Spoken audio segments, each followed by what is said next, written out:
잠언 10장 1절에서 16절까지 말씀을 교독합니다. 솔로몬의 잠언이라. 지혜로운 아들은 아비를 기쁘게 하거니와 미련한 아들은 어미의 근심이니라. 우리의 재물은 무익하여도 공의는 죽음에서 건지느니라.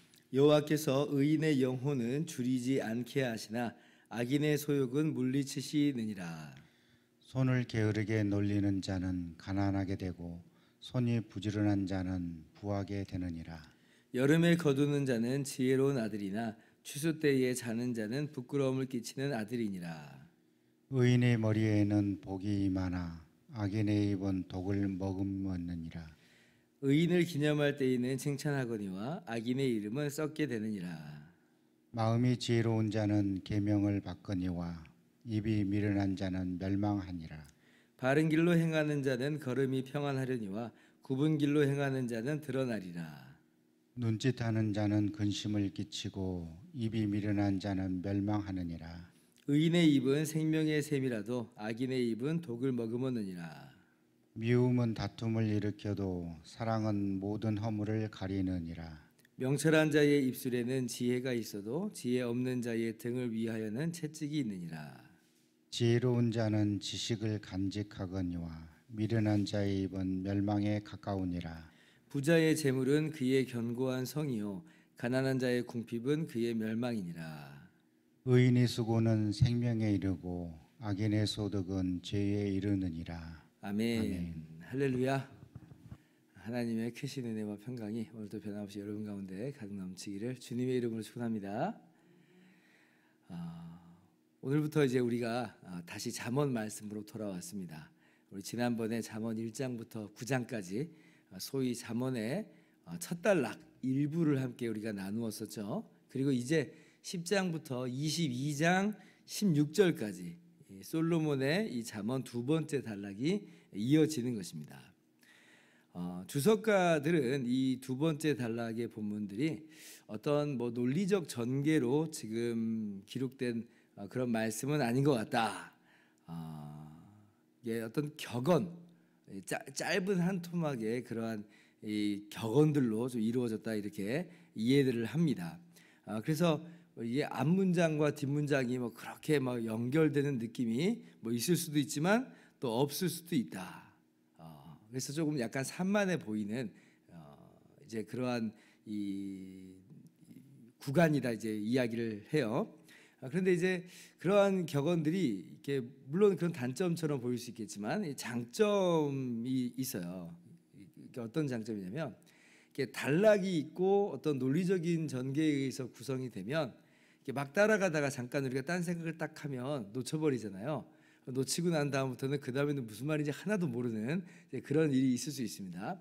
예전에 어떤 분이 저한테 이제 그런 이야기를 한 적이 있었어요. 목사님 설교 너무 좋은데 그런데 집중하고 있다가 잠깐 딴 생각하고 그 다음에 돌아오면 뭐가 뭔지 잘 모르겠어요. 라고 이제 이야기하시는 분이 좀 있으셨습니다. 이제 왜 그런 이제 말씀을 하셨냐면 제가 약간 설교를 논리적인 그런 구조를 가지고 설교를 하는 경향이 있어서 아마도 이제 그분이 따라오다 못 따라왔을 때 이제 그렇게 여겼었던 것 같아요. 그러니까 논리적 이 어떤 전개를 이제 갖게 되면 그런 단점 아닌 단점이 있는데 격언은 그렇지 않아요. 격언은 이제 잠깐 이렇게 놓쳤다가도 어떤 말씀이 어떤 한 그 구절이 그냥 내 마음 가운데 맞아 라고 이제 이렇게 들어올 수 있는 그런 게 있어요. 앞에 부분하고 뒷부분하고 그렇게 연결이 안 되는 거니까 그 부분만 가지고도 충분하게 이제 내게 도움이 되고 내게 감동이 되고 또 내 삶을 또 만지고 위로하고 움직여가는 그런 이제 장점이 있는 거죠. 그래서 이 잠언 10장부터 22장 16절까지의 이 구간들은 어떻게 보면 어떤 부분은 쉽게 그냥 넘어가기도 하는데 근데 어떤 부분은 정말 우리의 삶 속에서 야 맞다라고 깨우침을 주는 귀한 말씀이라고 하는 거죠. 그렇게 우리가 이 잠언 말씀을 함께 살펴보도록 할 텐데요. 오늘 이제 10장을 이제 보면 이전과는 조금 이제 더 다른 어떤 부각되는 특징이 하나 있습니다. 이제 그게 뭐냐면 매 구절마다 이 지혜자와 어리석은 자를 이게 대조하고 있어요. 선명하게 이 두 부분을 이 한 구절 안에서 앞뒤로 대조하고 있는 그런 형식을 취하고 있는 걸 우리가 볼 수가 있습니다. 그래서 오늘 말씀을 보면서는 이제 우리가 스스로 이제 점검을 할 수가 있는 거예요.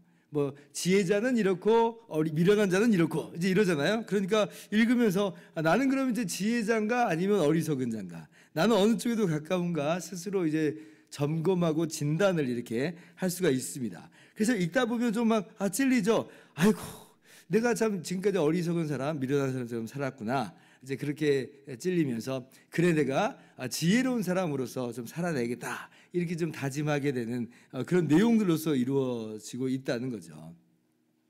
그래서 아마 여러분들도 오늘 말씀 보면서 아마 그런 부분을 이렇게 마음 가운데 그렇게 두는 그런 구절들이 있으셨을 텐데, 근데 저는 오늘 말씀 속에서 특별히 이제 어떤 부분이 좀 마음에 크게 와닿았냐면 1절부터 6절까지의 이 말씀이 좀 마음에 와닿았습니다. 1절부터 잠깐 보면, 자, 누가 참된 지혜자냐? 지혜로운 아들은 아비를 기쁘게 하거니와 미련한 아들은 어미의 근심이니라. 이제 그랬잖아요. 누가 참된 지혜자냐? 저는 오늘 이 말씀 보면서 정말 참된 지혜자는 예수 그리스도와 연합한 자다. 예수님을 믿어 예수님을 주와 구주로 영접한 바로 그 사람이 정말 지혜자다라고 이제 저는 이 마음 가운데 한번 새기게 됐습니다. 요즘 저희 아들이 이제 고등학교 2학년인데 진로에 대한 고민, 진학에 대한 고민이 굉장히 많습니다. 이만저만이 아니에요, 정말. 저는 근데 건강한 고민이라고 생각을 합니다. 내가 무엇을 좋아하는가, 내가 앞으로 무엇을 하면서 살아가야 될 것인가, 이런 것들을 고민하는 시간이니까 그때 또 해야 되는 고민이기도 하고 굉장히 건강한 고민이라고 봐요. 그런데 이제 또 그의 선택이라고 하는 게 단순히 어떤 세상적인 그런 관점에서 좋은 대학, 뭐 좋은 직장 그렇게만 선택을 하고, 그래서 그가 그런 이 대학과 또 진학을 통해서 성공을 거머쥐었지만, 그러나 한번 예를 드는 거예요. 예수님을 떠나면, 그 모든 과정 가운데 예수님을 떠나면 어떨까? 그게 저에게 기쁨일까요? 그래도 우리 아들이 뭐 좋은 대학 나왔어. 그래도 뭐 아들이 뭐 좋은 직장 다녀. 예수님 아예 뭐 안 믿지만 이게 저한테 그렇게 기쁠까요?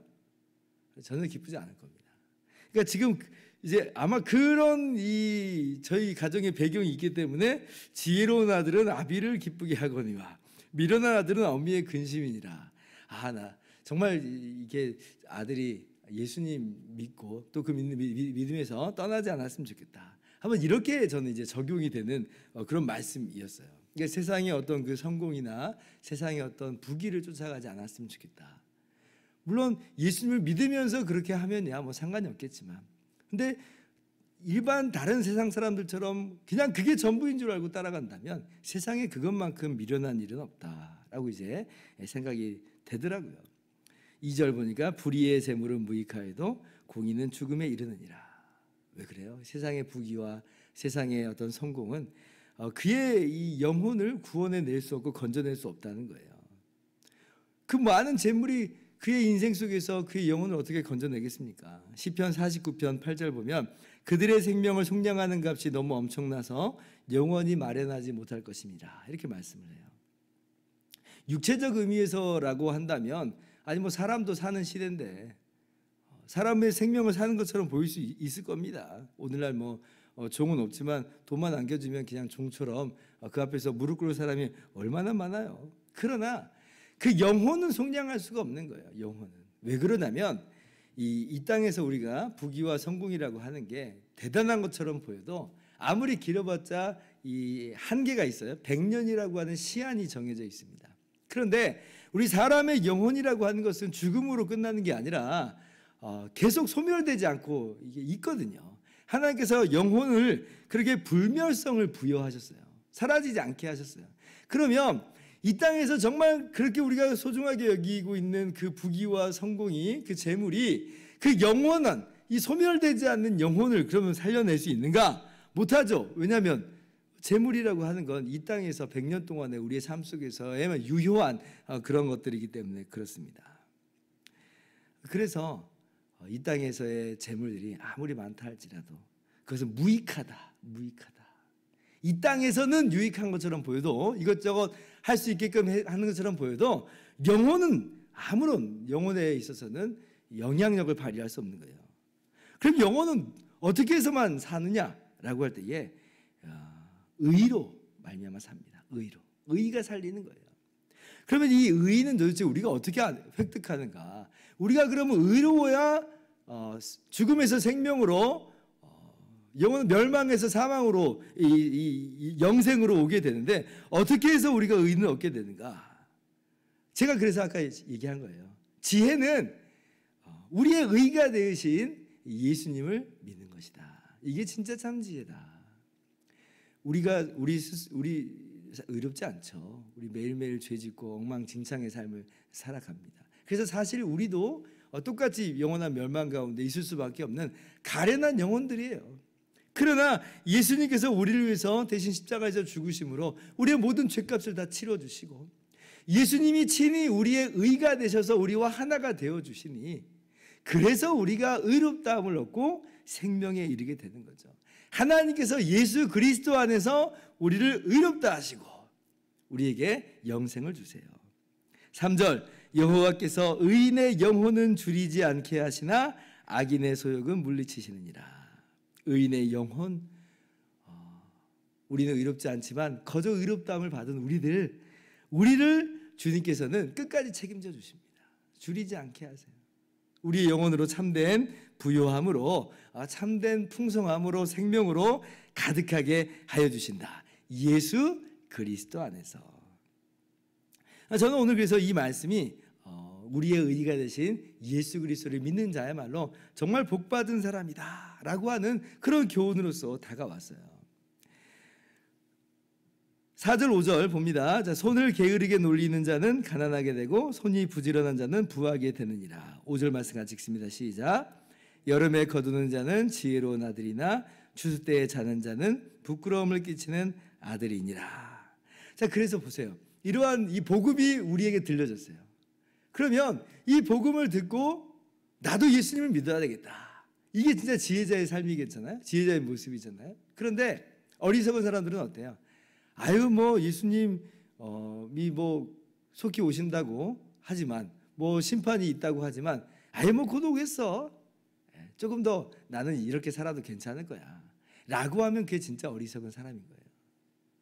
정말 지혜로운 사람은 그렇구나. 마침내 예수님께서 다시 오실 때에 이 모든 심판의 때가, 추수의 때가 이루어지게 될 텐데, 내가 예수님 믿어야 되겠다. 이 믿음 안에 거해야 되겠다. 세상 따라가지 말아야 되겠다. 이러한 적용을 하겠잖아요.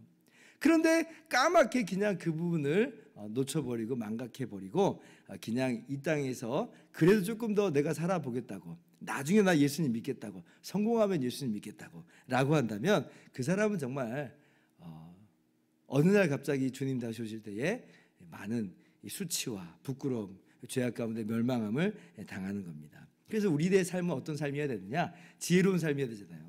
주님 다시 오시는 이 추수의 때를 바라보면서 정말 예수님을 믿는 믿음 안에 거하고 그렇게 주님을 따라서 살아간 삶이 정말 지혜로운 삶이고 그것이 복받은 삶이다. 우리가 에베소서 5장에서 세월을 아끼라, 때가 악하니라 그랬잖아요. 우리에게 주어진 시간들이 한계가 있습니다. 우리에게 마냥 기회가 주어지는 건 아니에요. 우리의 주어진 시간들, 우리에게 주어진 이 기회들을 우리가 붙잡아야죠. 예수님을 믿는 것으로, 그리고 주님을 믿는 믿음 안에 거하면서 계속 이 복음을 전하며 세상에서 빛을 비추는 것이야말로 그게 정말 구원받은 사람의 모습이고, 또 그렇게 살아갈 때 하늘에서 또 우리에게 상급이 또 주어지게 되니 이게 얼마나 놀라운 일인가. 그래서 우리가요, 먼저 이렇게 시작했으면 좋겠어요. 나는 지혜자구나. 왜냐하면 지금 이 자리에 나와서 예수님을 믿고 또 그 믿는 믿음 안에서 기도하고자 이 자리에 나왔잖아요. 그러니까 진짜 우리는 세상 따라가는 그런 사람들 아니라 정말 미래를 알고 있는, 미래를 준비하고 있는 그러한 지혜로운 사람이구나. 나는 정말 복받은 사람이구나 라고 하는 것을 꼭 기억했으면 좋겠습니다. 6절, 의인의 머리에는 복이 많아 악인의 입은 독을 머금었느니라. 사랑하는 성도 여러분, 여러분이 이미 그리스도 예수 안에서 의롭다함을 얻고 복받은 사람인 줄 믿으시기 바랍니다. 지혜로운 인생이 되었음을 믿으면서 오늘 또 그러한 지혜자의 삶을 살아가는 저와 여러분 모두 되기를 주님의 이름으로 축원합니다. 기도하겠습니다.